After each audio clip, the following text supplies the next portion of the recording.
O mankind, listen well. I may not be with you much longer.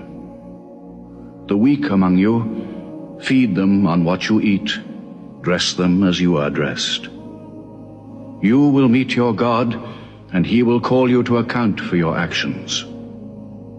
Let those who are present warn those who are absent. You are all descended from Adam, and the best among you is he who most regards God. Think deeply about what I say. Let all your feuds be abolished. You must know that every Muslim is the brother of every other Muslim, and all Muslims are brothers one of another. Between Muslims there are no races and no tribes. Nor must you take anything from your brother except what is given freely. Do not oppress, and do not be oppressed. O my people, I am but a man. It may be that the angel of death will visit me soon, and death will overtake me.